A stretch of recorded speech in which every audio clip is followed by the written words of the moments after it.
Di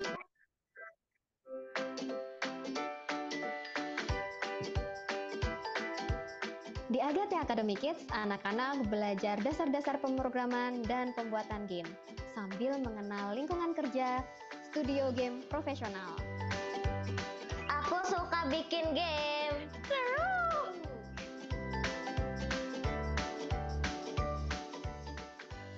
Yuk ikutan Agate Academy Kids!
Di Agate Academy Kids, anak-anak belajar dasar-dasar pemrograman dan pembuatan game, sambil mengenal lingkungan kerja, studio game profesional.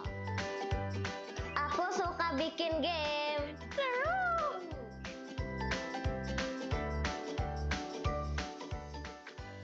Yuk ikutan Agate Academy Kids!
Baik, selamat pagi. Selamat pagi rekan-rekan semuanya, parents yang hebat di pagi ini yang sudah mau gitu ya meluangkan waktunya di pagi hari ini untuk belajar bersama seperti itu di hari Sabtu gitu ya pagi-pagi. Luar biasa sekali. Jadi di hari ini gitu ya kita akan ini kita bukan satu arah gitu ya, tapi nanti kita akan belajar bersama seperti itu gitu. Selamat datang juga kepada narasumber kami, Mbak Gita Ayuditya Surya, Ketua Tim Implementasi Klasifikasi Gamecom Diki, dan Kak Aditya Dwi Perdana ini co-founder dan Chief People Officer dari Agate. Seperti itu gitu ya. Jadi diperkenalkan, saya Restia, saya adalah CEO dari Agate Academy gitu ya. Jadi di Agate itu kita adalah pembuat game seperti itu gitu ya. Tapi di samping membuat game, sebenarnya kita itu percaya bahwa game ini itu bisa menjadi sesuatu yang positif gitu ya. Bahkan mendukung perkembangan manusia gitu ya, terutama juga untuk anak-anak seperti itu gitu. Nah, di sini saya pengen tahu juga nih, ada nggak sih Bapak Ibu di sini yang suka khawatir gitu ya kalau anak-anaknya main game gitu ya. Mungkin khawatir apakah kontennya bagus gitu ya, atau mungkin ada kekhawatiran gitu, apakah ini membuang waktu anak-anak seperti itu ya. Nah, sebenarnya saya juga memiliki khawatiran yang sama gitu ya, gitu. Tetapi di hari ini kita akan melihat gitu ya bagaimana sih supaya gitu ya supaya parents itu bisa mengarahkan anak-anak gitu ya supaya tidak lagi khawatir tapi memang mengarahkan anak-anak untuk memainkan games-games yang bahkan bisa mendukung perkembangan mereka seperti itu. Jadi di hari ini kita akan ada dua sesi. Yang pertama kita akan ada sesi dari Mbak Tita gitu ya untuk menjawab pertanyaan tentang game seperti apa sih yang aman seperti itu. Lalu nanti di sesi kedua kita akan ada Kak DP gitu ya untuk menjawab game seperti apa sih gitu dan peraturan seperti apa yang bisa diterapkan agar game itu bisa mendukung gitu ya perkembangan anak-anak dan bukan malah sebaliknya. Seperti itu. Jadi terima kasih untuk yang sudah hadir. Sekali lagi saya mungkin nggak akan berlama-lama tentang introduce-nya. Saya akan langsung ke pembicara pertama yaitu Mbak Tita dari IGRS untuk menjelaskan apa sih IGRS itu dan bagaimana sih orang tua perlu aware terhadap IGRS, juga bagaimana sih tips untuk memilih game yang aman bagi anak-anak. Untuk Mbak Tita saya persilahkan. Halo, terima kasih Mbak Restia. Ah, Selamat pagi semuanya. Assalamualaikum warahmatullahi wabarakatuh. Salam sejahtera, Om Swastiastu, Nama Budaya, Salam Kebajikan. Halo, salam kenal. Saya Tita Surya dari tim implementasi klasifikasi game Kementerian Komunikasi dan Digital atau Komdigi. Ini saya boleh share screen? Silakan Mbak. Udah Oke. bisa ya? Udah.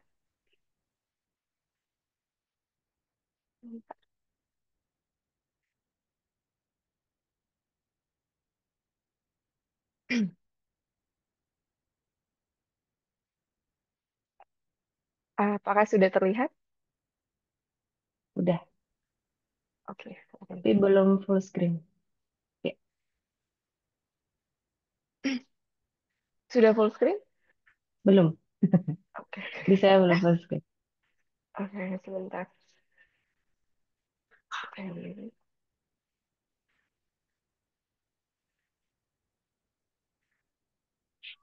Oke, Ya udah. Hmm. oke. Jadi apa sih itu klasifikasi game gitu ya? Tadi kan Mbak Restia sempat menyampaikan kekhawatirannya sebagai orang tua ya. Saya juga sendiri adalah orang tua dari 3 orang anak gitu dan masing-masing anak saya ini sedang pada tahap tumbuh kembang yang berbeda-beda gitu ya. Yang paling tua aja sekarang yang si sulung ini di SMP, kemudian adik-adiknya di SD kelas 5 dan kelas 2 gitu. Nah, jadi saya cukup passionate ketika berbicara soal game rating atau klasifikasi game ini gitu ya, karena ini juga secara personil uh, dekat gitu ya dengan keseharian saya sebagai ibu dalam mengawasi anak-anak saya uh, bermain game gitu. Nah, apa itu klasifikasi game? Klasifikasi game itu atau game rating adalah pengelompokan usia pada produk game berdasarkan konten-konten yang ada di dalamnya. Jadi kalau kita ngomong game rating, itu sebenarnya label rating usia ya. Jadi bukan kayak rating, oh game ini ratingnya bagus gitu, bintang 10, bintang 5. Bukan seperti itu. Tapi ini adalah label usia pada game. Nah, kenapa game perlu klasifikasi usia? Karena game ini dimanfaatkan secara luas ya. Dan tidak hanya untuk anak-anak, game juga dimainkan sebenarnya oleh orang dewasa. Saya juga suka bermain game gitu. Dan sekarang kalau kita lihat kondisinya, itu sebenarnya pengguna game di Indonesia menempati peringkat kedua di dunia. Gitu. Jadi populasi kita banyak, cukup besar, kita peringkat 3 populasi terbesar di dunia, dan sebanyak itu juga apa pengguna game di Indonesia ya, kurang lebih 192 juta pengguna game. Nah, kemudian game-game yang beredar ini, Bapak Ibu, uh, apa sangat banyak juga populasinya gitu ya. Jadi sedari dulu produk-produk game ini yang sudah beredar di ruang digital ini sangat banyak. Nah, kemudian konten-konten pada game ini sifatnya cukup dinamis ya, banyak yang berubah-ubah dan dia tuh variasinya cukup banyak. Kenapa? Karena game itu sifatnya interaktif. Kalau game digital itu uh, interaktif karena ada interaksi antara pengguna dengan gamenya sendiri gitu. Jadi konten-kontennya banyak yang berubah sesuai misalnya dengan keputusan yang diambil pengguna ketika bermain game. Karena kita tahu misalnya Bapak Ibu ada game-game simulasi gitu ya, yang menggambarkan atau mensimulasikan lingkungan keadaan yang cukup kompleks gitu. Jadi uh, bisa berubah-ubah gitu setiap naik level gitu ya, kondisi gamenya berubah, keputusan yang diambil gitu, strategi yang harus digunakan berubah-ubah. Jadi konten game ini sangat luas, sangat banyak dan sifatnya dinamis gitu.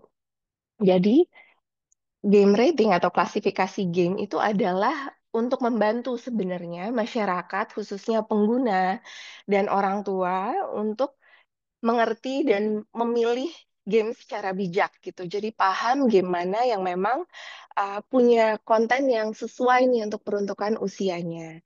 Karena kita nggak bisa pungkiri gitu ya, terdapat konten-konten yang memang sifatnya itu uh, negatif atau kurang baik ketika dikonsumsi oleh anak-anak kita gitu. Nah, dalam hal ini juga pemerintah, Komdigi ya secara khusus itu punya peran gitu untuk memfilter peredaran konten-konten yang sifatnya terlarang gitu. Jadi selain berbahaya ataupun negatif, ada konten yang memang tidak boleh beredar gitu, konten terlarang, yaitu konten-konten uh, judi atau konten-konten uh, pornografi ya gitu. Nah, ini kita lakukan sebagai upaya memberikan perlindungan untuk anak-anak dan remaja di ruang digital. Nah, tadi kan saya sempat sampaikan ya, produk game yang beredar cukup banyak. Nah, ini untuk gambarannya, Bapak Ibu. Jadi, di platform-platform besar itu cukup banyak game yang beredar gitu ya, dan digunakan nih oleh anak-anak kita, oleh remaja kita. Ini baru gambaran kecilnya saja yang tertangkap atau yang tercapture oleh kita. Ini kurang lebih ada 1,3 juta game yang sudah beredar gitu. Dan ini perlu segera untuk kita klasifikasikan gitu ya. Nah, uh, di berbagai negara game rating ini ada gitu ya. Jadi ini bukan suatu hal yang baru. Di Jepang contohnya ada Zero namanya, di Uni Eropa ada PEGI, kemudian di Amerika Serikat, Kanada dan Meksiko ada ISRB. Bahkan di uh, contohnya di Jerman juga ada, di Korea Selatan juga punya rating dan kurang lebih pengelompokan usianya seperti ini. Ada yang menggunakan umur langsung gitu, ada yang uh, apa menggunakan menjelaskannya secara kualitatif ya. Seperti ini. Ini kurang lebih contoh ratingnya seperti ini. Nah, kabar gembiranya Indonesia ini punya game ratingnya sendiri gitu. Indonesia Game Rating System namanya. Dan ini merupakan layanan dari Komdigi ya untuk mengklasifikasi produk game yang beredar di Indonesia sesuai dengan norma, karakter, budaya, dan tradisi Indonesia. Karena kita nggak mungkin kan ya menggunakan konsep ratingnya negara lain gitu untuk Indonesia sendiri. Karena kita punya kekhasan, keunikan budaya gitu yang sebenarnya mencerminkan Indonesia itu sendiri dan kita memiliki Indonesia Game Rating System ini sebagai wujud kedaulatan negara gitu ya. Nah, ini amanat pelaksanaannya ada di Perpres tentang percepatan pembangunan industri game nasional. Kemudian kita punya peraturan menteri sendiri tentang klasifikasi game yaitu PM nomor 2 tahun 2024 yang mengatur detail tentang ketentuan klasifikasi game atau game rating itu sendiri gitu ya. Nah, layanan yang diberikan oleh Komdigi ini tidak hanya untuk mengklasifikasikan game saja ya. Jadi nanti ketika layanan ini sudah berjalan, seluruh game publisher atau pembuat game ya, penerbit game itu harus mengklasifikasikan produk game mereka sesuai dengan Indonesia Game Rating System gitu supaya nanti produk-produk game yang beredar di Indonesia ini sudah mencantumkan label ratingnya IGRS. Jadi bukan label ratingnya milik negara lain atau milik platform kita sebut aja Google Play Store atau Nintendo dan lain sebagainya, tidak. Tapi yang ditampilkan adalah game ratingnya Indonesia atau IGRS ya. Nah, layanan itu kita sediakan di layanan klasifikasi game tadi. Kemudian kita juga punya layanan konsultasi dan pengaduan. Nah, di sini peran masyarakat, Bapak dan Ibu, para orang tua, tenaga pendidik itu bisa apa ya, turut andil gitu, memberikan masukan kepada pemerintah terkait game-game mana saja yang apa perlu perhatian dan misalnya ada keluhan terhadap sebuah rating yang misalnya dirasakan nggak sesuai atau apa, silakan bisa disampaikan aduannya, keluhannya kepada eh, kami ya di IGRS. Nah, seperti itu. Nah, kemudian salah satunya lagi kita juga melakukan edukasi dan promosi melalui event-event kolaborasi dengan Agate, seperti dengan Agate saat ini. Nah, ini untuk pengelompokan ratingnya ya, pengelompokan usianya Bapak Ibu, ada 5 kelompok usia, 3 tahun ke atas, 7 tahun ke atas, 13 tahun ke atas, 15 tahun ke atas, dan 18 tahun ke atas, atau untuk dewasa. Nah, setiap jenjang atau setiap pengelompokan rating ini tetap perlu peran orang tua di dalamnya, khususnya untuk usia 3 plus dan 7 plus, tetap perlu pendampingan orang tuanya gitu ya. Nah, kemudian untuk usia 13 plus dan 15 plus perlu bimbingan orang tua. Jadi eh, perlu dipantau gitu ya pemanfaatannya. Nah, kemudian untuk usia 18 tahun ke atas karena sudah sudah dianggap dewasa gitu ya. Karena kalau di undang-undang eh, anak itu anak adalah yang berusia 18 ke bawah gitu. Jadi ketika sudah 18 ke atas sudah dipandang siap bisa membedakan uh, baik benar gitu, paham konsekuensi dalam ketika melakukan perbuatan atau mengambil keputusan tertentu, jadi sudah dipandang siap gitu ya mengkonsumsi game-game yang 18 plus. Nah, ada satu lagi sebenarnya klasifikasi rating namanya RC atau Refuse Classification ya. Jadi tidak bisa diklasifikasi. Nah, ini adalah pemberian rating terhadap konten-konten game atau terhadap produk game yang punya konten terlarang. Jadi ketika ada produk game yang ada terindikasi dan ditemukan memuat konten judi, memuat konten terlarang pornografi, itu tidak kita berikan rating dan tidak boleh beredar di Indonesia. Gitu ya, karena itu uh, melanggar ketentuan perundang-undangan. Nah, uh, konten-konten apa saja nih yang ada pada game gitu. Jadi ini ada 8 kategori konten yang sudah kita definisikan ya. Jadi pemberian rating itu berdasarkan muatan konten-konten berikut ini. Jadi Bapak Ibu jangan keburu kaget duluan ya, karena di sini kita sampaikan ada konten darah, konten mutilasi, konten kekerasan, kemudian konten horor dan lain sebagainya. Kita tidak bisa pungkiri bahwa memang konten-konten yang sifatnya seperti ini itu ada dan tidak hanya terbatas pada produk game saja gitu. Kita lihat misalnya pada produk film, pada produk animasi, bahkan pada komik gitu ya, itu memuat berbagai macam konten gitu. Dan seperti yang kita ketahui kalau misalnya di produk film juga kan ada rating usianya ya Bapak Ibu ya. Itu pemberian label rating usia yang tujuannya untuk memberikan informasi kepada masyarakat yang akan nonton film gitu. Film apa aja sebenarnya yang sesuai untuk anak-anak.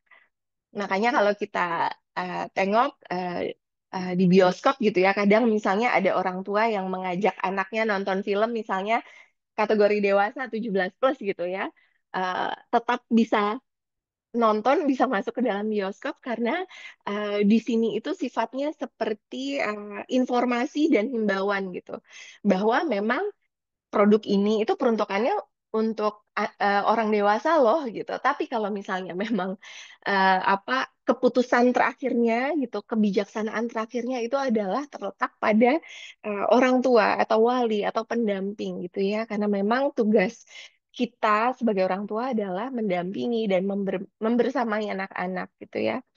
Nah, kurang lebih muatan kontennya seperti ini, Bapak Ibu, dan konten-konten yang uh, ada pada game gitu ya, itu kita rating melihat seberapa dalam muatan konten-konten ini gitu. Ya, kemudian ini konten deskriptornya, jadi nanti uh, game-game yang akan dikonsumsi, yang akan dibeli oleh Bapak Ibu itu ya untuk anak-anaknya, itu nanti akan terdapat logo ratingnya IGRS gitu ya, label rating usianya, misalnya plus gitu. Kemudian di bawahnya akan ada konten deskriptor, ada penjelasan seperti ini gitu, supaya ketika Bapak Ibu mau membeli game gitu, baik itu game yang fisik ataupun game digital, bisa melihat gitu konten-konten apa yang termuat di dalamnya gitu ya. Nah, uh, ini adalah contoh implementasi klasifikasi game seperti apa gitu ya. Saat ini memang sifatnya masih simulasi, Bapak Ibu, karena layanan kita akan segera beroperasi. Saat ini belum gitu ya, sedang kita persiapkan. Tapi dalam waktu dekat, insya Allah di bulan depan ini akan berlaku. Nah, kurang lebih ini simulasi yang kita lakukan terhadap beberapa game untuk memberikan gambaran aja kepada Bapak Ibu ya. Seperti apa kira-kira game yang 3 plus, yang 17 plus, yang 7 plus atau 13 plus dan seterusnya. Gitu. Kita lihat di sini ada game Little Panda School Bus ya. Jadi karakternya lucu, menarik gitu dan ini tidak ada konten-konten yang memuat kekerasan, belum ada fitur interaksi gitu ya. Sifatnya masih kayak adventure aja gitu. Kemudian naik ke level 7 plus gitu ya.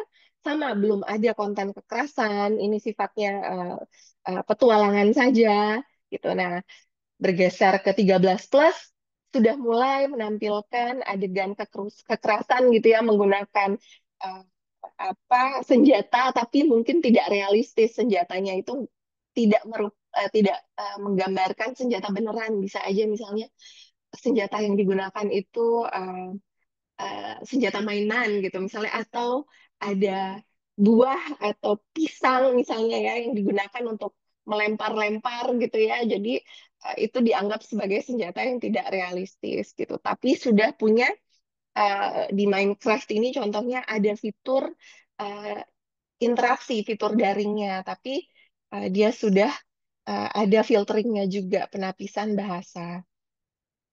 Nah, ini kemudian untuk yang 15 plus kita ambil contoh Mobile Legends misalnya karena sudah menampilkan kekerasan yang sifatnya realistis gitu. Kemudian dia ada fitur chatnya juga gitu ya. Ini kurang lebih 5 dia apa? Kurang lebih maaf. Ini disimulasikan di rating 15 plus.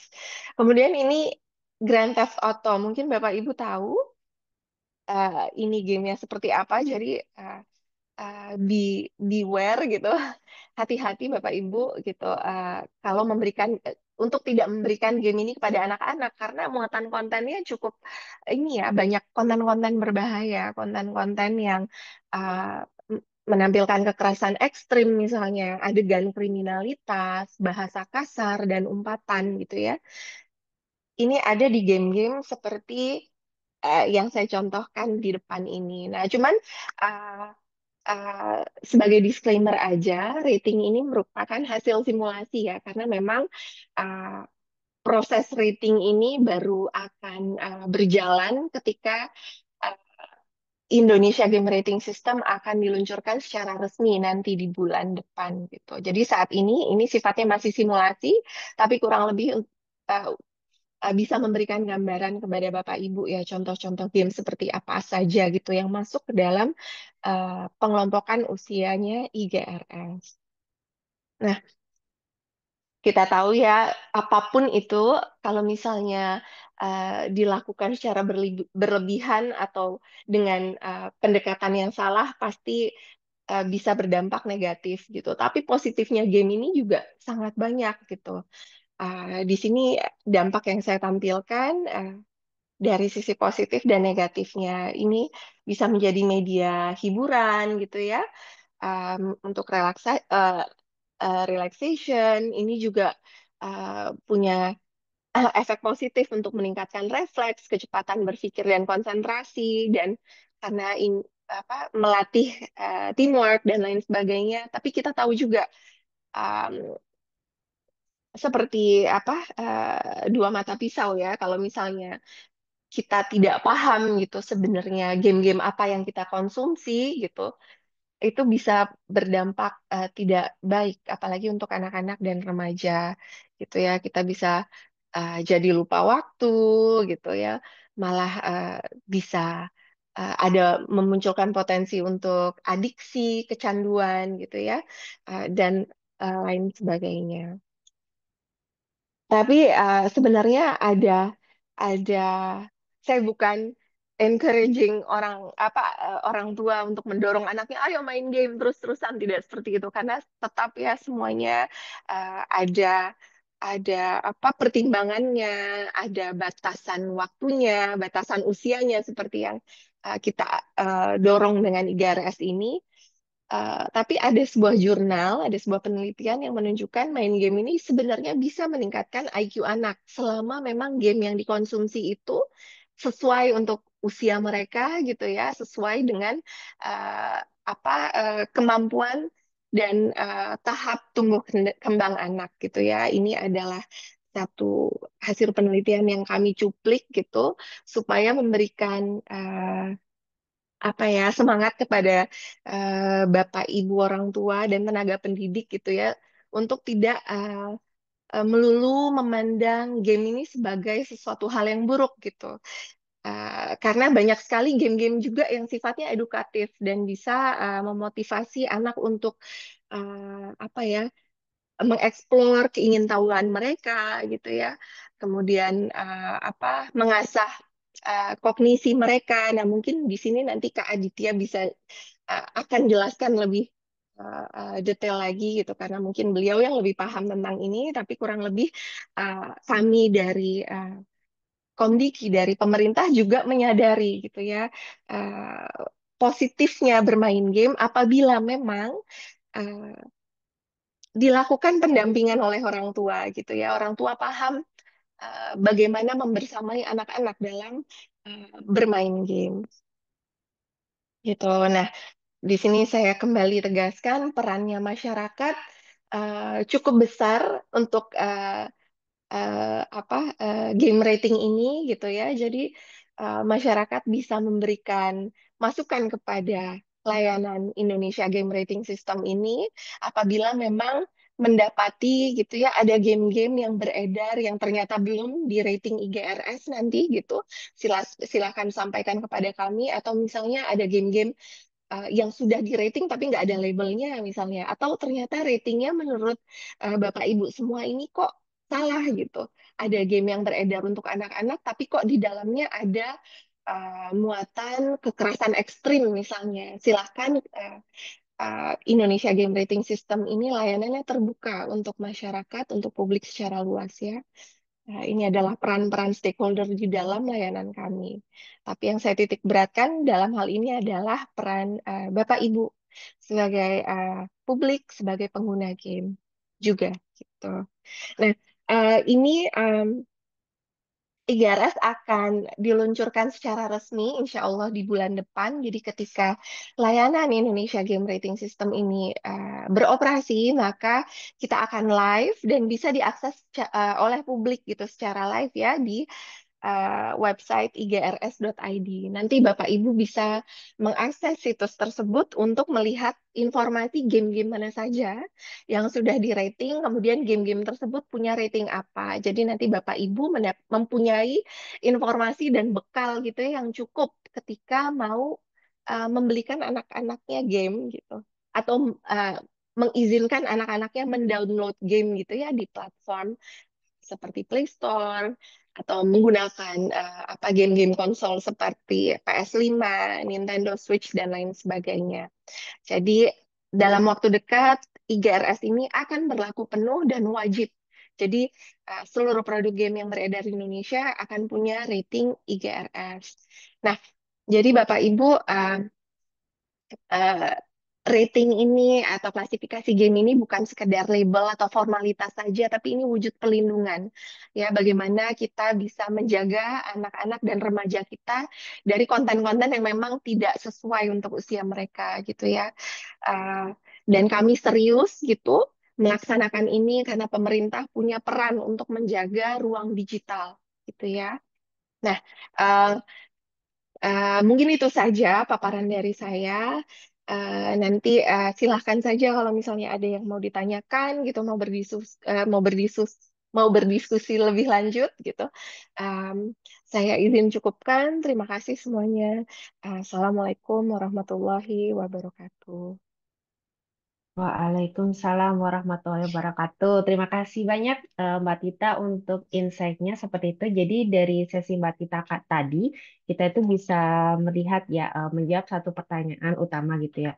Gimana sih game atau ruang digital itu bisa menjadi aman untuk anak-anak seperti itu.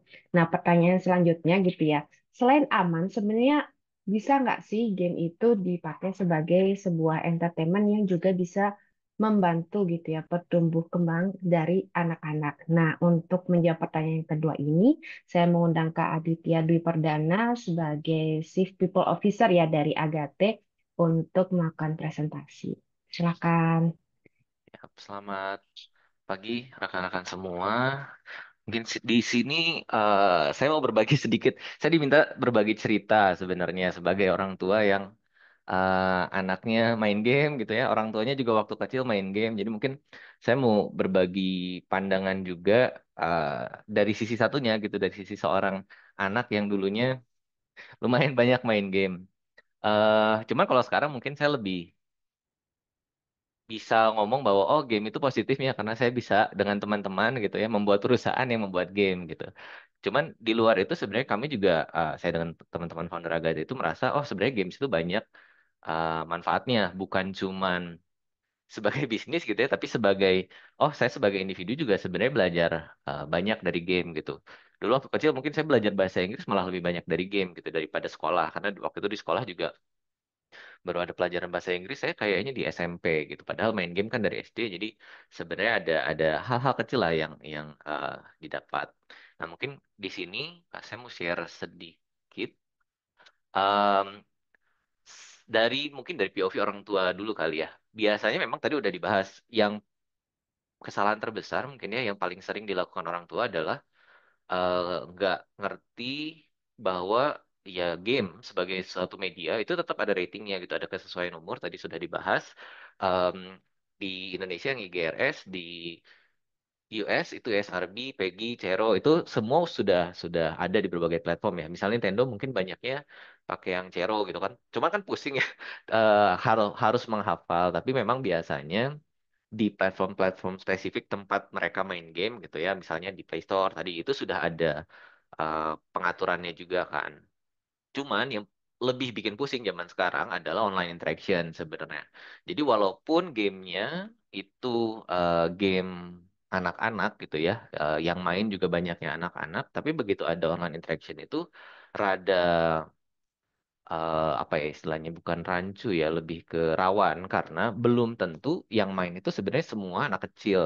Eh, saya sempat anak saya main Roblox beberapa tahun yang lalu lumayan aktif lah main sama anak tetangga waktu zaman pandemi terutama main mabar itu ya sama teman-teman tetangga tapi di Roblox gitu. Terus saya udah minta pesan jauh-jauh hari ya kalau misalnya kamu mau main game sesuatu di Roblox bilang dulu gamenya gitu gamenya apa tentang apa nanti boleh atau enggaknya dikasih tahu nih sama orang tuanya. Kebetulan kan saya ngerti game itu ya kira-kira boleh atau enggak buat anak. Tapi ternyata oke ya ini kayaknya boleh lah gitu. Tapi pas dia main, kebetulan saya sempat mampir, anaknya sih sibuk main dengan temennya. Cuman di chat in game-nya itu ya eh, ngomongnya kayaknya tidak appropriate untuk umur-umur anak waktu itu sekitar SD awal lah ya gitu. Itu nggak appropriate lah gitu. Terus ya udah saya minta oh tolong jangan main ini lah, main yang lain aja yang nggak di server umum gitu. Karena di server umum tuh campur gitu antara beneran anak kecil atau anak remaja atau bahkan kalau kasusnya di Roblox yang sempat ramai beberapa minggu yang lalu tuh ya orang dewasa gitu yang main pura-pura sebagai anak-anak dengan tujuan yang tidak baik gitu. Terus ini juga yang terkait loot box, gacha gitu. Gacha tuh istilahnya apa ya? Kayak undian lah gitu.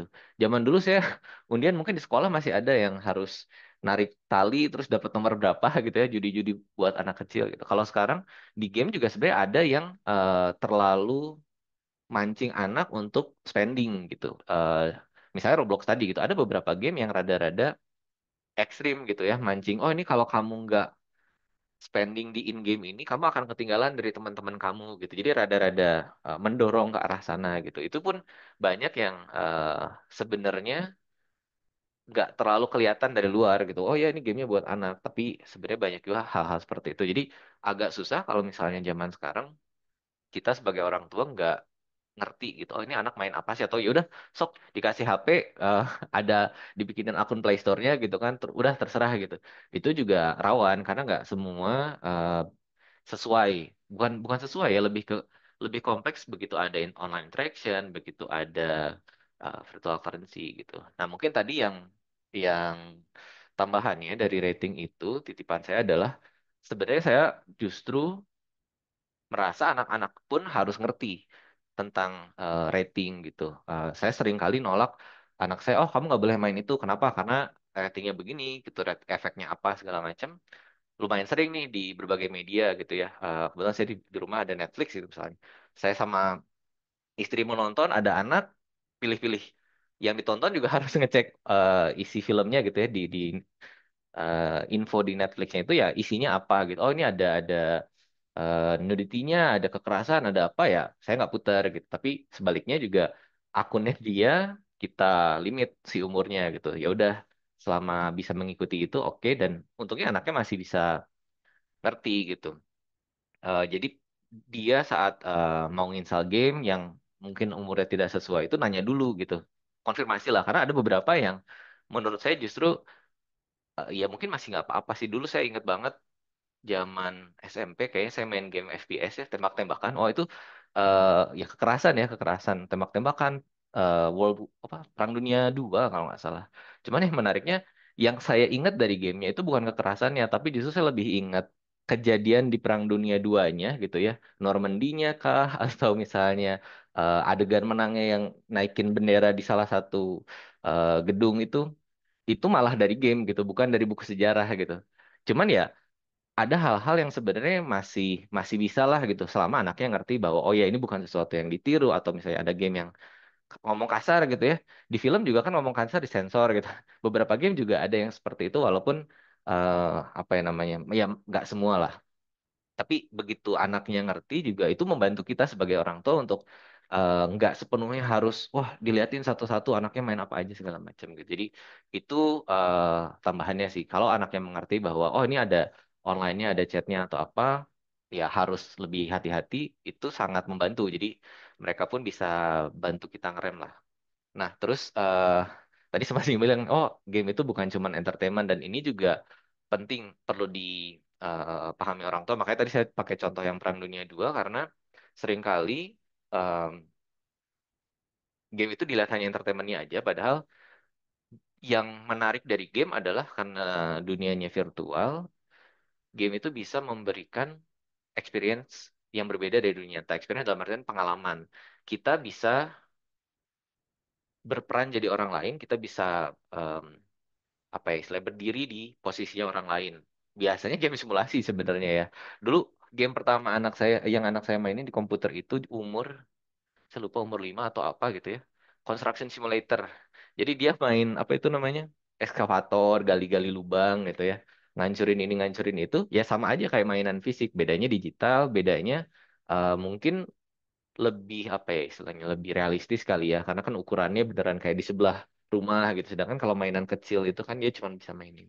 Jadi ada hal-hal yang sebenarnya eh, bisa kita pakai untuk memberikan pengalaman lain buat anak. Kadang kan, oh ya, eh, gimana sih rasanya jadi hidup di zaman misalnya apa ya kalau game lain tuh yang eh, wabah pes di Black Plague di Eropa misalnya ada game yang bercerita tentang itu. Oh, tentang perang di mana, gerilya di mana ada gitu ya. Jadi hal-hal kayak gitu ya, itu salah satu benefitnya game yang bisa lebih ngasih gambaran yang lebih lebih jelas gitu. Terus ya apalagi simulasi yang nyambung sama dunia nyata ya, simulasi itu simulasi racing tuh bahkan ada yang memang di apa ya dipakai untuk mensimulasikan apa namanya real driving, real racing.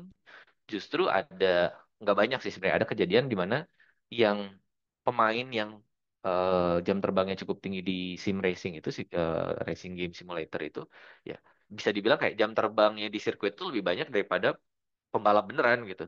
Karena kalau pembalap beneran itu ya ongkosnya mahal lah kasarnya gitu ya. Sedangkan kalau yang simulasi itu ya mau muter berapa kali pun cuman bayar listrik aja kalau alatnya udah punya. Banyak hal yang sebenarnya bisa kita ambil. Nah, cuman di sini kan nanti jadi peran orang tua gimana gitu. Utamanya kan tadi harus mengerti. Nah, kalau saya sendiri sebenarnya mungkin yang kedua penjelasannya adalah apa yang bisa kita lakukan untuk mendampingi anak gitu. Kalau saya sendiri kebetulan karena latar belakangnya di Agate juga selain terlibat di pembuatan game, saya pegang HR-nya juga gitu kan personalia. Jadi rada ada apa ya, gambaran oh orang tuh ada yang namanya personality type gitu ya. Kecenderungan orang-orang itu sifatnya seperti apa, motivasinya kenapa termotivasi, apa yang dicari, perilakunya gimana, cara dia ngambil keputusan gimana gitu. Itu kan sebenarnya dipengaruhi oleh personality type. Walaupun ini mungkin kalau dibilang science ya mungkin nggak apa ya nggak sekuat itulah. Banyak yang bilang oh ini kan tidak bisa dibuktikan secara science. Tapi kalau saya ngelihat lebih ke praktikal aja. Ini mah hanya guideline, kecenderungan.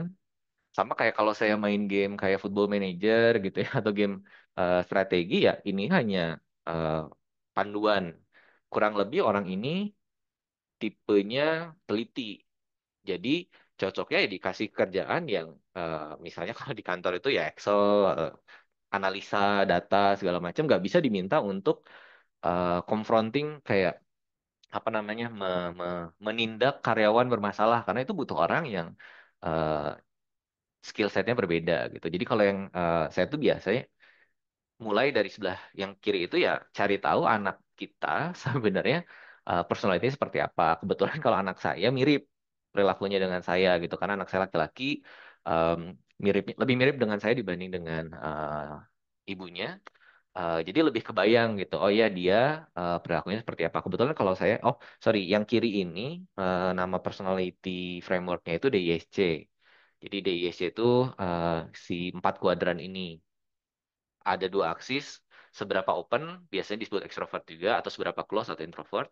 Satu lagi itu sumbu yang horizontal itu ya apakah task oriented gitu ya fokus ke tugas, fokus ke goal, fokus ke benda yang di depan kita atau fokus ke orang people oriented. Kebetulan kalau saya ini yang dominan, jadi task oriented dan open agak nyolot gitu kan. Kalau di kerjaan juga saya biasanya ya ngegas lah ya gitu, ngajak oh ya kita ke sini aja, oh ya ini digituin aja, diginiin aja gitu. Itu sifat saya. Tapi karena saya ada di kuadran yang kiri, itu memang saya lebih cenderung misalnya problem solving dari dari ininya datanya gitu. Oh ya udah saya drill down cek datanya dibanding ngobrol sama orangnya gitu kayak lebih ke preferensi lah. Eh, kayak orang beda-beda gitu. Kalau influensi mungkin orang yang lebih supel, orang yang lebih outgoing. Kalau yang steadiness itu people oriented juga, tapi yang tertutup bukan tertutup ya lebih ke senang di komunitas. Jadi senang dengan harmoni gitu. Pengennya bareng-bareng gitu ya, jarang tidak terlalu suka dengan perubahan gitu kan. Pengennya udah jelas, nggak suka dengan yang hal-hal yang belum belum pasti. Jadi sangat ke aspek orang, masyarakat, grup gitu kan. Sedangkan kalau yang compliant itu tadi orang-orang yang lebih sama senang kejelasan, tapi pengen fokusnya itu ke kejelasannya tuh yang tangible berupa aturan, aturan main gitu misalnya. Eh, itu sebenarnya nanti eh, sejalan dengan tipe game yang sedang dimain karena ini ngaruhnya sih kalau buat saya jadi lebih kebayang game seperti apa yang anaknya senang mainkan gitu, yang dia cari di sebuah game. Jadi saya juga lebih kebayang sebenarnya apa sih game seperti apa sih yang bisa klik buat mereka. Jadi saya ngajak mainnya yang seperti itu gitu, instead of yang eh, bertolak belakang gitu. Misalnya kalau saya ajak anak saya dominan juga gitu ya, ada tipe klasifikasi gamer ya, lebih ke grouping aja sih, grouping namanya Bartle gamer type. Itu dia bagi jadi sama 4 juga dan ini lumayan mirip sama yang personality, makanya saya pakai sorry, acting itu lebih ke bertindak terhadap dunia gamenya, interacting itu lebih ke interaksi di dalam dunianya. Mungkin acting itu bukan bertindak ya, lebih ke ngubah-ngubah yang ada di dunianya lah, mengatur mungkin ya. Kalau yang satu itu world, itu terhadap dunia gamenya, satu lagi itu terhadap pemain lain. Jadi mirip. Kalau misalnya yang dominan itu biasanya tipe-tipe yang eh, bisa set aturan sendiri lah, aturan main sendiri. Oh, saya pengen melakukan ini, nggak nggak pengen terlalu dikekang sama gamenya gitu. Udah saya mau melakukan ini, saya mau melakukan itu. Kalau yang kompetitor itu lebih ke kompetitif ya, senangnya PVP, senangnya lebih jago dari temennya, peer pressure gitu lah. Jadi nggak mau kalah misalnya. Ya itu ada tipe game tertentu gitu ya, misalnya kayak tadi sempat ada contoh Mobile Legend, ada Counter Strike yang FPS itu kan kompetitif tuh, e-sport lah, itu arahnya ke situ. Ada juga yang main game untuk bersosialisasi. Jadi nggak pengen, nggak harus namatin gamenya gitu, lebih pengen ngobrol sama teman. Jadi dia bahkan banyak yang nganggep game itu kayak chat room aja gitu. Dulu saya waktu SMA main Ragnarok online, dulu ada game MMO, main di warnet bahkan dulu. Itu ada orang-orang yang udah bayar buat biaya sewa di warnetnya gitu. Tapi di situ cuma ngobrol aja gitu. Kalau saya nggak bisa ngerti kenapa orang-orang ada yang main game online cuman buat ngobrol gitu. Kalau saya main game ya, wah pengen ngejar ini, naikin level apa gitu. Karena beda tipe aja ternyata gitu. Sekarang sih ngerti, dulu sih enggak. Terus ada juga yang explorer. Nah, kalau yang explorer ini mungkin tipe-tipe yang lebih pengen menyelami dunia gamenya. Jadi mungkin sama kayak, mungkin mirip sama yang senang baca novel gitu ya, baca cerita, nonton, tapi lebih ke appreciating the world gitu kan. Oh ya, ini tempatnya bagus, storynya bagus, ngobrol dengan semua karakter gitu, nggak buru-buru, nggak naikin level, nggak peduli gitu ya, equipment atau nggak terlalu ngaruh buat mereka, tapi mereka lebih pengen tahu ceritanya.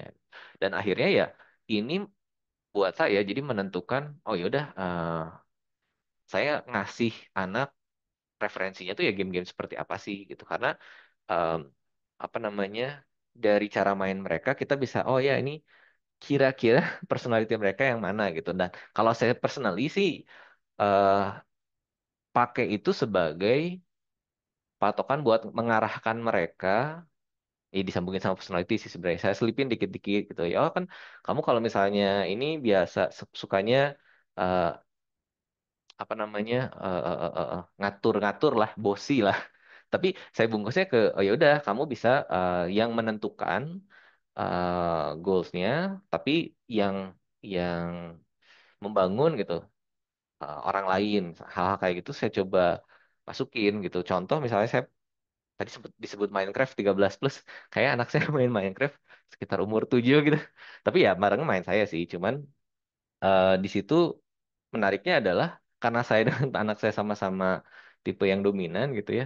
eh, di kepala saya, oh main game ini tuh dari ceritanya kan dari zaman primitif gitu ya, dari kita nggak bisa apa-apa, bikin peralatan dari batu, terus cari biji besi, bikin peralatan besi, bikin peralatan berikutnya, berikutnya, berikutnya gitu kan. Oh, saya di kepala saya udah ada ini.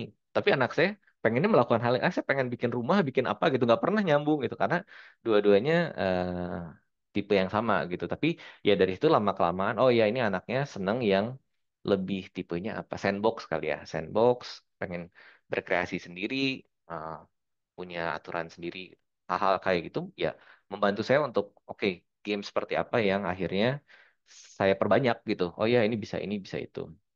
Beda lagi kalau misalnya, oh ya ini anak saya kayaknya senangnya main yang rame-rame gitu. Ya udah, jangan jangan diarahkan main game yang kompetitif gitu. Oh pengennya ngobrol ya.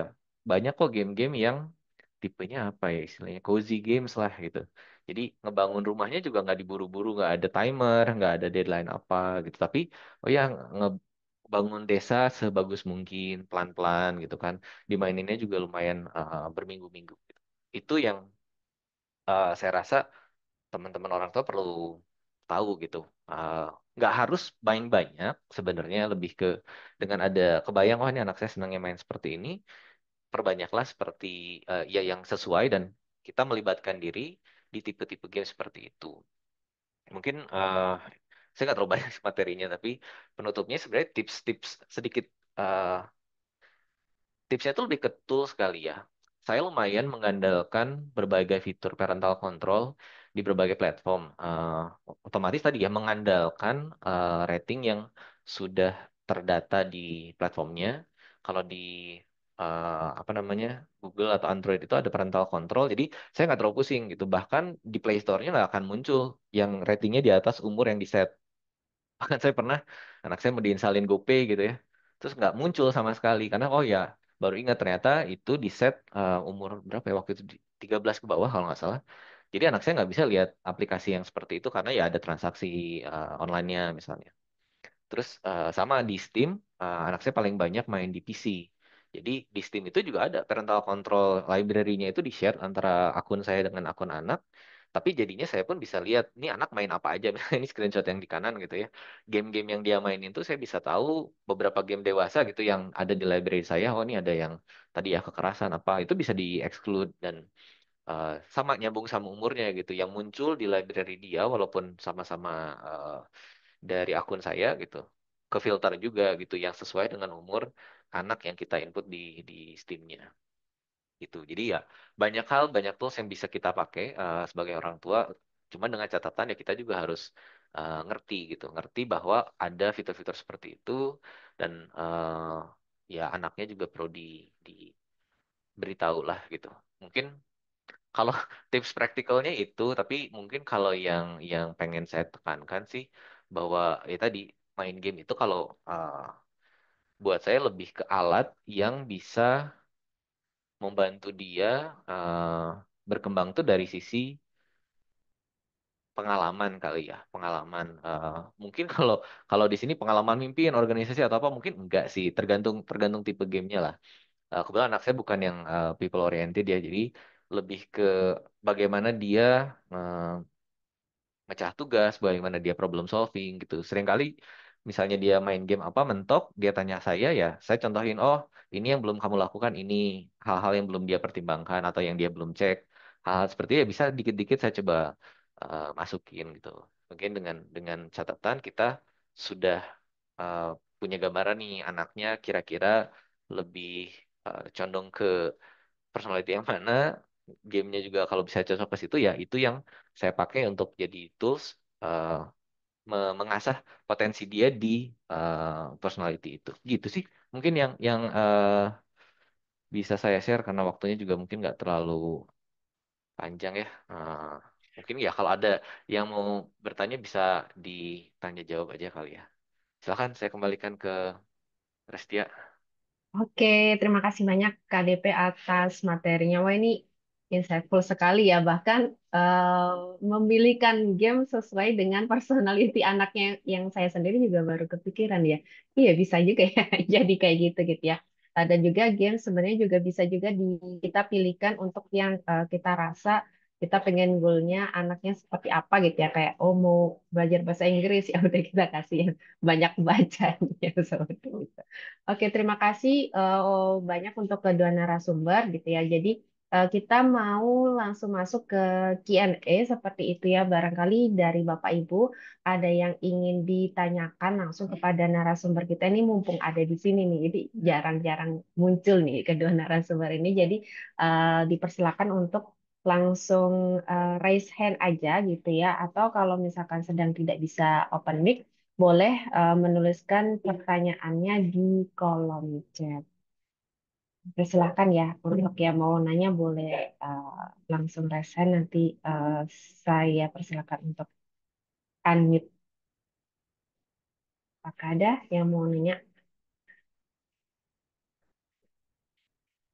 Mungkin sambil ini ya, sambil menunggu pertanyaan nih, saya ada beberapa eh, pertanyaan pertanyaan juga sebenarnya gitu ya dari apa yang sudah dipresentasiin gitu ya. Em, Nah, mungkin ke KDP deh, ke KDP gitu ya kan, karena tadi KDP itu adalah Chief People Officer gitu ya, yang dimana tiap hari ya, kerjaannya itu adalah cari talent gitu ya, cari talent yang cocok untuk menjadi bagian dari Agate gitu, baik dari game developer ataupun jadi bagian dari manajerialnya gitu. Nah, pengen tahu sih ada nggak sih skill yang sebenarnya itu bisa dilatih melalui game untuk posisi-posisi yang ada gitu di Agate. Oh, kalau kalau dibilang dipakai untuk dilatih sih sebenarnya eh apa ya, nggak pernah sejauh itu. Tapi biasanya after the fact kita baru pantas aja bisa gini bisa gitu. Jadi lebih ke tipe game atau cara mereka bermain game itu memang membentuk antara membentuk atau mengindikasikan tadi ya sifat orangnya atau karakteristik orangnya. Karena ada yang orangnya tuh kompetitif, ya pokoknya ikut ikut tadi ya kompetisi game apa atau selalu masuk leaderboard yang apa gitu. Tapi kan itu in a way menunjukkan bahwa orangnya punya apa ya bisa fokus, dedikasi gitu ya, nggak gampang bosen gitu. Hal-hal seperti itu yang jadi insight sebenarnya. Atau kalau misalnya saya sendiri gitu, ini mah kalau ngomongin pribadi gitu ya, saya kalau main game banyak main gamenya simulasi. Ujung-ujungnya saya pulang ke rumah mainnya kerja lagi gitu kan, ngatur pabrik gitu, ngatur apa gitu yang isinya juga kayak simulasi manajemen kan, sebenarnya manage resource, manage waktu, hal-hal seperti itu sebenarnya eh seringkali kalau kalau buat Agate sih lebih ke ketahuan belakangan gitu. Jadi belum sampai oh ya coba perbanyak latihannya di tipe game seperti ini sih belum gitu. Cuman biasanya tadi dari hal-hal yang dia mainkan atau bagaimana cara dia main itu bisa kelihatan gitu karakteristiknya gitu. Tergantung role yang dibutuhkan apa ya. Karena misalnya manajemen ya mungkin harus mempertimbangkan banyak hal ya itu tipe-tipe game manajerial kayak eh, di tim talent tuh ada yang seneng main football manager gitu misalnya. Ya kan kalau saya pakai istilah-istilah di game itu ya untuk menjelaskan, oh kan kalau misalnya kita paksain terus tim akan moralnya turun, terus kita harus apa sediakan ini, sediakan itu gitu. Itu lebih lebih bisa nyambung lah gitu. Sebagai contoh ya, karena kan belum tentu mereka punya pengalaman ngatur tim beneran, tapi dalam game pernah tuh ngatur resource sebanyak itu gitu sih. Oke, oh, menarik banget ini. Bisa jadi disimulasikan gitu ya, gimana cara ini. Nah, kita ada yang nanya di kolom chat ya. Ini dari Ibu Monika. Nah, ini. Untuk anak 6 tahun, baiknya pilih game yang seperti apa ya kalau mau mulai coding, apa cukup dengan aplikasi Kotlin? Ini mungkin Mbak Tita, kalau masih bersama kami, mungkin bisa ngasih ini ya gambaran ya. Kalau untuk anak 6 tahun itu secara rating sistem itu seperti apa eh ininya kayak outline dari eh, IGRS sendiri gitu ya untuk anak 6 tahun. Halo, iya. Nah, kalau untuk, maaf ya, saya tutup screen-nya, soalnya ini jaringannya agak bermasalah. Oh ya, Saya nggak benar. nampilin video. Oke, jadi tadi pertanyaannya untuk game usia 6 tahun ya. Jadi tetap kembali ya kalau game-game untuk usia 5 plus gitu, itu memang game-game yang sifatnya eh, eksplorasi gitu, yang belum ada fitur interaksinya. Tadi kan Mas Aditya bilang tuh kalau udah ada apa fitur live chat segala macam, memang itu diperuntukkan untuk anak-anak yang 13 plus gitu ya. Jadi seperti Roblox, Minecraft juga punya fitur chat. Itu memang diperuntukkan untuk anak-anak yang sudah masuk ke usia preteen gitu. Jadi memang ini gamenya yang fully immersive untuk memang interaksinya terbatas gitu. Tidak harus berhadapan dengan orang lain gitu ya. Uh, karena dia masih dalam tahap eksplorasi dan game-game edukasi ini banyak sekali sebenarnya. Jadi game apa fun while learning gitu ya. Kalau misalnya untuk apa list-list game apa saja, sampai saat ini memang kami belum mengumpulkan data itu karena layanan kita belum berjalan. Tapi kurang lebih memang game-game yang sifatnya apa eksplorasi, adventure gitu ya, yang karakternya masih kartuni gitu, bukan gambar-gambar yang uh, sudah mencerminkan apa game di dunia nyata lah, yang biasanya orang-orangnya sudah tokoh-tokohnya karakternya sudah mirip manusia dan lain sebagainya. Biasanya dia memang masih banyak uh, wujud animation like-nya lah, kurang lebih seperti itu. Tapi mungkin bisa ditambahin lagi nih sama Mas Aditya, contoh-contoh game seperti apa, misalnya yang dari Agate juga kan bisa. Tapi kalau saya sendiri misalnya memberikan arahan ke anak-anak, ya game-game yang uh, sifatnya masih adventure. Karena kalau game simulasi uh, biasanya itu sudah 13 ke atas sih, hampir rata-rata gitu ya. Tapi mungkin bisa dikoreksi juga sama Mas Adit. Ya, Ya, silakan mungkin Mas Adi. kalau kalau kalau saya dari tadi saya sambil mikir juga ya. eh, Waktu anak saya kecil sih sebenarnya udah lumayan macam-macam game yang dimainkan, tapi mungkin yang saya ingat bedanya bukan bedanya sih. Kondisinya ada dua, apakah orang tuanya ikut main atau enggak gitu. Karena kalau orang tuanya ikut main sebenarnya lebih banyak lah opsinya gitu ya. Em, karena kalau saya anak umur segitu tadi ya misalnya ya 6 atau 7 tahun, saya udah main Minecraft sama anak itu ya main bareng tuh beda komputer gitu, cuman di lokal network kan. Jadi dia dia main nggak dengan orang lain gitu, dengan saya. Jadi saya bilang, ayo kita ngapain gitu. Walaupun dia nggak terlalu hafal peraturan gamenya, tapi kan saya bisa arahin in a way, ngelihat dia bisa fokus atau enggak gitu. Ayo kita ke sini. Kadang kan ke distract kalau anak kecil gitu. Tapi kalau misalnya yang oh sorry, jadi tipe-tipe game yang membangun, yang co-op games gitu. Misalnya saya sempat main ini juga kalau nggak salah. Ada game namanya Overcook. Jadi dua multiplayer kerja di dapur gitu. Oh ya, motong motong ikan, terus ikannya pindahin ke penggorengan, dari penggorengan pindahin ke piring baru di serve ke pelanggan gitu. Itu kan cukup simpel tapi lebih ke bagi tugas, kerjasama, hal-hal kayak gitu sudah bisa sebenarnya kalau main bareng orang tua gitu ya, atau misalnya dulu main kayak gitu di konsol. Jadi kan ya colok ke TV, pakai dua controller main bareng gitu ya, ada juga yang seperti itu. Nah cuman kalau yang ditanya adalah kalau yang bisa anaknya mainkan sendiri, nah tadi mungkin agak terbatas gitu, karena kan di umur segitu apakah sudah lancar baca atau belum, itu banyak banyak limitasinya juga sebenarnya. Limitasi kalau ya memang anaknya bisa main game itu dengan dengan benar atau dengan baik gitu. Jadi kalau anaknya yang oh ya main sendiri ditinggal gitu, memang cukup terbatas, dan biasanya mainan yang cukup simpel ya. Seingat saya sih kayak tipe-tipe, aduh, game mobile sih banyaknya ya, game mobile yang seperti itu. Tapi tadi eh, akan sangat terbatas, tapi begitu kita bisa main bareng orang tuanya gitu, umur segitu sebenarnya udah lebih banyak dan lebih bisa tadi ketemu anaknya ini kira-kira sukanya apa. Kalau misalnya anaknya suka mobil ya, bahkan umur segitu diajak main game balap, menurut saya bisa-bisa aja, karena kan orang tuanya bisa ngatur di mana ya udah dia hanya main pas balapannya aja gitu. Jadi hal seperti itu lebih lebih mudah kalau kita bisa main bareng itu kali ya.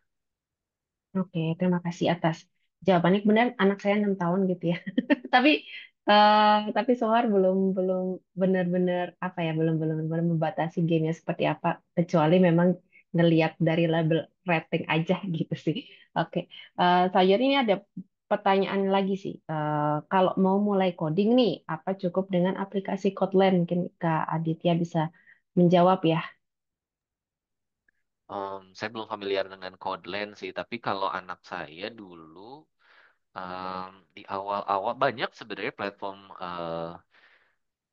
untuk belajar coding gitu. Bahkan Minecraft pun ada Minecraft Education Edition yang bentuknya kayak apa ya istilah umumnya kan Scratch ya. Scratch tuh programming yang pakai blok-blok itu bisa langsung ngefek ke in-game di Minecraft gitu. Waktu itu saya pakai karena ya membuat biar anaknya tertarik sih gitu. Jadi oh ya ini bisa bikin mesin yang ngeluarin ayam gitu kan.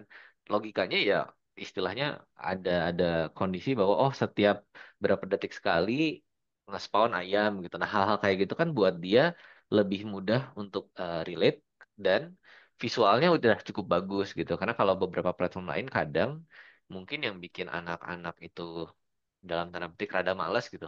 Kalau gambarnya nggak tinggal milih biasanya kalau harus bikin lagi atau apa gitu terlalu banyak stepnya jadi kalau saya beberapa platform yang pernah dipakai itu MakeCode terus Scratch gitu walaupun mungkin kalau tadi Scratch itu kadang kita yang harus bantu cariin gambar yang bisa dipakai di eh, buat codingnya gitu ya coding gamenya.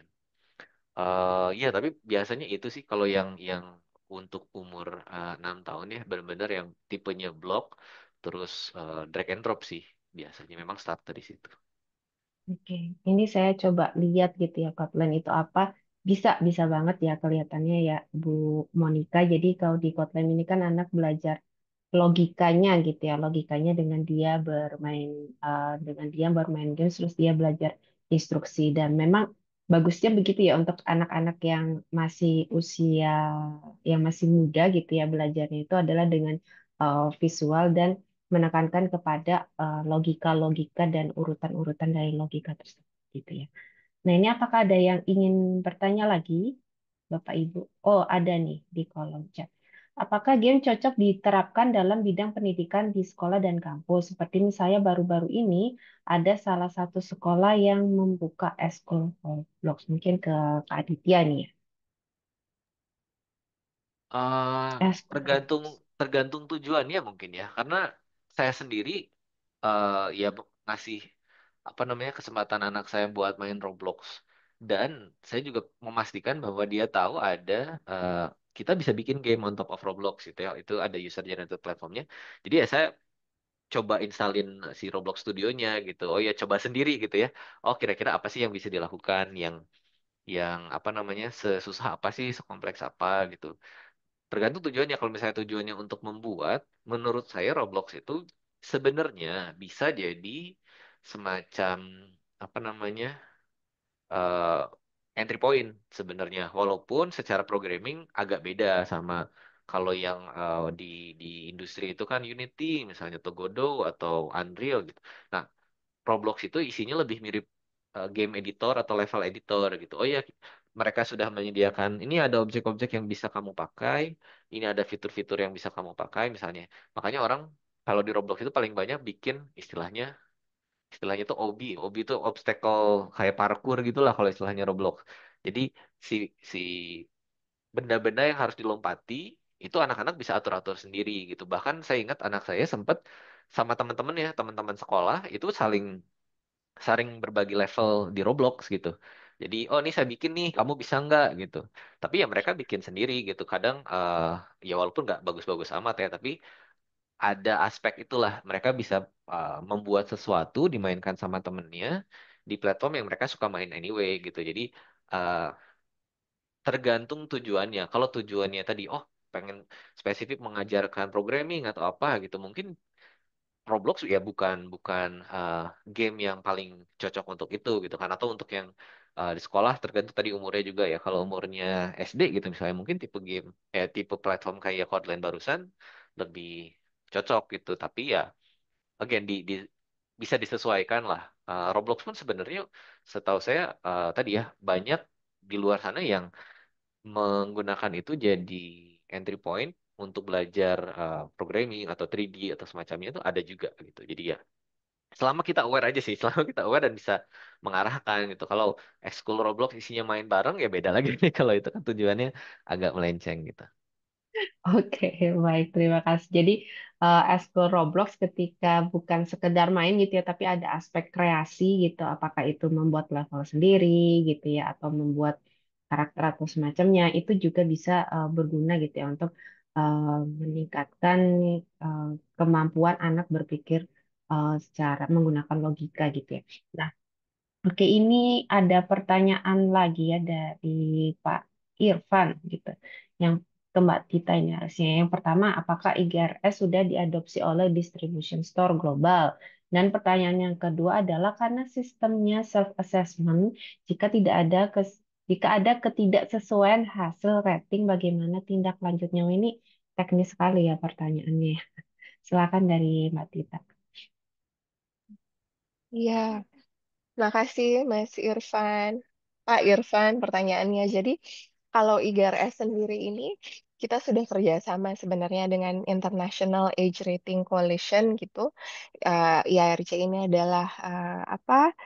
eh, koalisi yang berisikan lembaga-lembaga rating di dunia gitu dan banyak sekali juga platform distribusi game global yang bergabung di IARC ya. Jadi karena kita sudah bekerja sama dengan IARC ini akan mempermudah game-game yang ada di platform global untuk bisa mendapatkan rating IGRS. Jadi nanti otomatis di platform-platform ini di antaranya nih ya yang udah gabung IARC itu ada Google Play Store, kemudian ada Epic, ada Nintendo gitu ya. Game-game yang beredar di platform tersebut itu akan secara otomatis mendapatkan rating IGRS ketika nanti sistem kami sudah live ya di bulan depan. Jadi ini memudahkan teman-teman pengembang game, penerbit game untuk mendapatkan rating IGRS gitu. Nah, eh, kemudian sistemnya self assessment ya. Memang proses untuk mendapatkan rating di sistem IGRS ini adalah melalui self assessment ya. Jadi nanti uh, penerbit game harus mengisi rangkaian pertanyaan gitu, kuesioner dari sistem uh, untuk menjawab hal-hal terkait rating si produk tersebut gitu. Jadi konten-konten apa yang ada di dalamnya itu disampaikan melalui proses self assessment tadi. Setelah isi self assessment akan keluar hasil ratingnya gitu. Jadi sistem logic rating kita yang akan mengolah gitu ya hasil dari self assessment tersebut menjadi sebuah rating IGRS. Apabila ada ketidaksesuaian gitu ya dari sisi si industri atau penerbit game ini bisa menyampaikan sanggah gitu atau oh tidak sesuai nih gitu.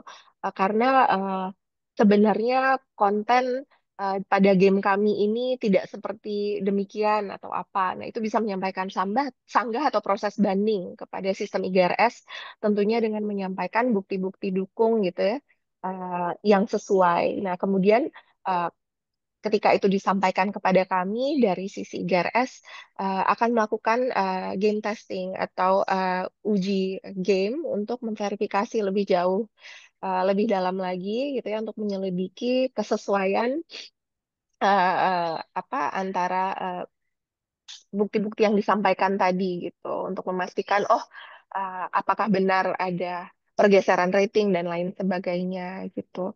Dan ini juga tidak hanya dari sisi industri yang bisa menyampaikan ini. Tadi saya sudah sampaikan juga teman-teman orang tua, masyarakat juga bisa menyampaikan apa pandangannya atau keluhannya apabila memang mereka menemukan ada game-game yang kiranya kurang sesuai ratingnya gitu. Dan game ini akan diuji lagi di testing gitu untuk memastikan kesesuaian ratingnya seperti itu. Jadi terbuka gitu ya untuk dikritisi dan uh,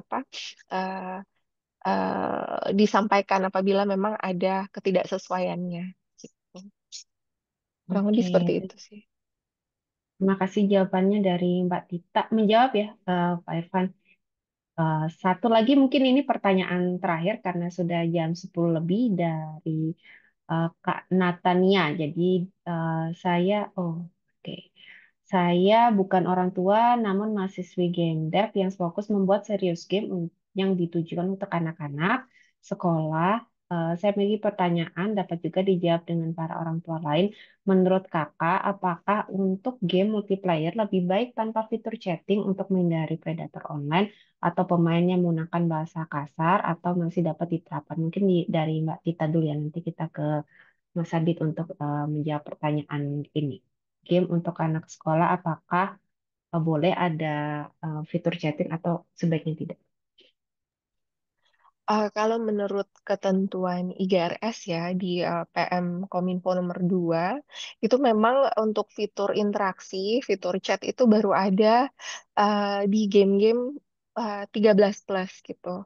Tadi seperti saya sampaikan, dan itu juga di game 13 plus harus ada fitur penapisannya ya, ada filteringnya gitu. Dan itu untuk yang tekstual sebenarnya. Jadi chatnya uh, chat tertulis gitu. Jadi di sini disampaikan baiknya tanpa fitur chatting gitu ya untuk menghindari predator online. Ya sekali lagi memang kembali ke uh, target game tersebut dibuatnya memang uh, untuk age group mana gitu. Kalau misalnya memang itu usianya untuk SMP ke atas sudah memungkinkan ada fitur chat itu gitu ya. Tapi mungkin dibatasi apa uh, sifatnya yang masih tekstual aja, bukan audio dan memang karena ada filter bahasanya, khususnya misalnya bahasa Indonesia gitu. Karena banyak game sekarang penafisan bahasanya mungkin baru yang bahasa Inggris saja gitu. Tapi kan karena ini mau dikembangin sama Kak Natania gitu ya, jadi bisa memperhatikan hal tersebut. Tapi kalau misalnya gamenya buat anak-anak masih SD gitu, usia 13 ke bawah, memang belum diperbolehkan adanya fitur interaksi daring tadi. Oke, Oh. terima kasih jawabannya dari Mbak Tita. Mungkin Kak Dipe mau ada tambahan? Ya, mungkin tambahannya memang kalau specifically menghindari tadi misalnya predator online atau misalnya bahasa kasar jelas tanpa chat tertulis akan menjawab itu dan banyak game yang bukan dengan tujuan itu tapi lebih ke menyederhanakan interaksi antar pemain. Jadi yang mereka lakukan itu diganti sama emoji atau stiker lah istilahnya. Stikernya pun ya mereka pakai karakter-karakter yang di in-game-nya ya. Jadi ada ada benefit lain lah gitu kalau untuk si developernya jualan stiker lah kasarnya gitu ya. Cuman itu sebenarnya cukup bisa mengurangi interaksi yang tidak diharapkan di dalam game.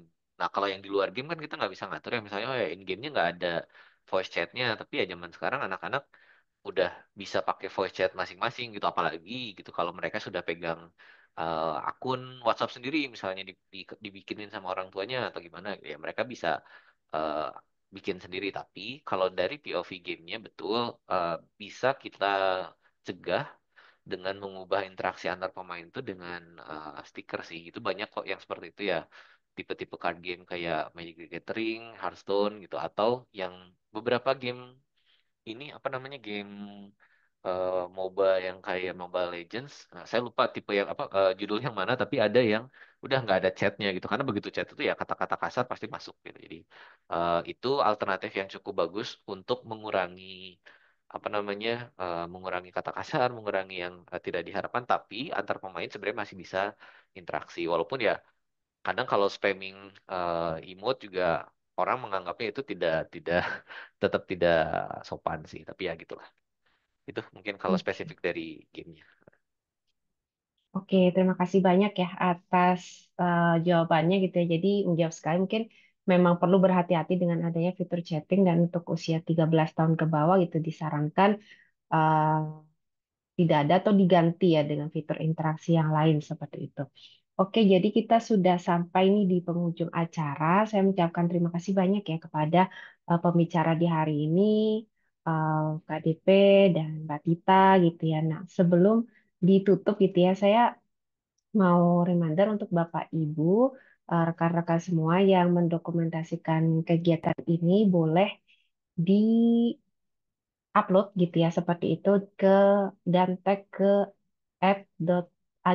agate.academy.kids dan bisa menggunakan hashtag Beyond Play seperti itu. Nanti kita akan ada semacam undian gacha ya, gacha gitu sebutnya untuk e-wallet untuk yang beruntung seperti itu. Lalu selanjutnya apa sih gitu ya dari Agate Academy Kids gitu ya. Jadi memang kami di sini itu tujuannya adalah untuk mempersiapkan generasi baru gitu ya, untuk supaya bisa aman gitu ya memainkan game. Di samping itu juga untuk memfasilitasi anak-anak yang memiliki keinginan atau passion gitu ya untuk membuat game mereka sendiri seperti itu. Makanya di sini kami di bulan depan Oktober 2025 kami merencanakan untuk menyelenggarakan kegiatan yang berjudul Sehari Menjadi Game Developer seperti itu.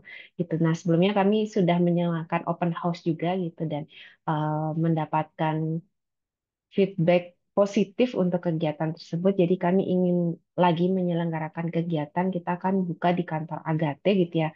Jadi untuk anak-anak yang pengen tahu gitu, game development itu seperti apa kantornya, kayak gimana gitu ya, dan mungkin bisa menginspirasi anak-anak untuk selain jadi pemain game gitu ya, mereka bisa banget loh untuk berkarya bikin game sendiri seperti itu. Nah, ini kami akan mengirimkan email gitu ya atau undangan ke Bapak Ibu semua yang sudah hadir seperti itu melalui eh, WhatsApp dan email juga. Nah, untuk lebih tahu informasinya gitu ya, nanti kami juga akan mengupload informasi dari kegiatan Sehari Menjadi Game Developer ini di Instagram Agate Academy Kids. Jadi Bapak Ibu yang memang tertarik untuk belajar lebih lanjut, ini bukan yang terakhir ya sesi seperti ini ya. Rencana kami akan mengadakan sesi-sesi eh, edukasi lagi seperti itu, gitu bisa untuk follow di @agate.academy.kids dan mungkin kalau Bapak Ibu di sini kebenaran ada yang merupakan pengajar seperti itu juga bisa kontak kami gitu ya untuk kalau tertarik, kami juga bisa hadir ke sekolah Bapak Ibu untuk memberikan edukasi terkait pembuatan game gitu ya, atau bagaimana menemani anak-anak bermain game yang aman seperti itu. Kurang lebih saya ucapkan terima kasih untuk Bapak Ibu dan rekan-rekan semua yang sudah hadir di hari ini seperti itu. Di hari Sabtu ini gitu ya, mungkin setelah ini akan ada kesibukan yang lain gitu ya, maka saya tutup kegiatan ini gitu ya. Assalamualaikum warahmatullahi wabarakatuh.